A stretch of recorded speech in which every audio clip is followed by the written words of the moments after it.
अरे बोलो बोलो का कहत मुझे। अरे बाप रे बाप, इतना गर्मी लागता कि पूरा शरीर पक गईल बा। एगो बात कही। बोलो बोलो बोलो का कहत। सुना एगो बात सुन। सूट सलवार रजऊ साड़ी चुभेला कमरिया में। सूट सलवार रजऊ साड़ी चुभेला कमरिया में। लेला में कसी मजा दी करमिया में। लेला में मजा दी करमिया में।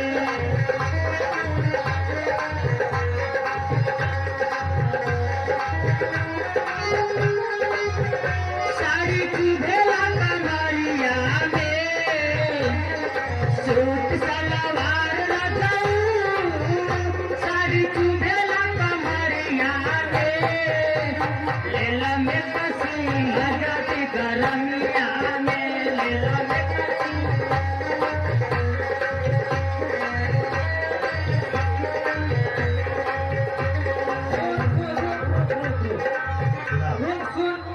फरमाइश हमें कर रहा और फरमाइश से परेशान बानी।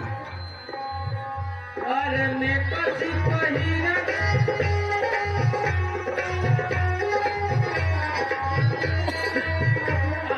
मैं कसी पहिरा दिल में तोरिया मिया लगाई।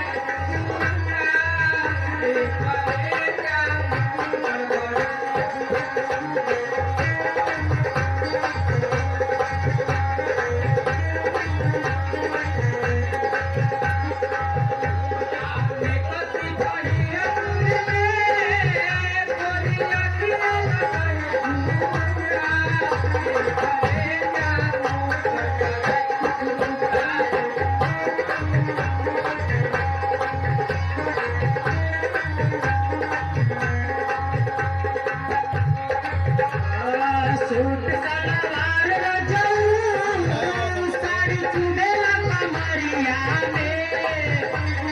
सूट सलवार रजऊ साड़ी चुभेला कमरिया में। लेला में कसी मजा दी करमिया में। लेला में कसी मजा दी करमिया में। करेगा मुंह पकड़ई भूता।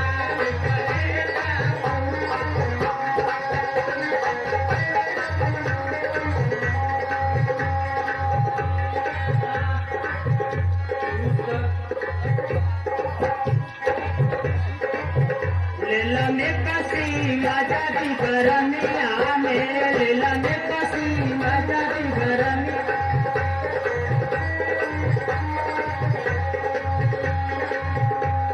सुनो देखो हमहू परेशानी वाली तबे न कहत नहीं। झूठे के छोड़ो खर्चा कराई कारण। सुनो तनो दोलाई रतिया चैत में बेनवा। रेला भीतर भीतर देही में पसीनवा।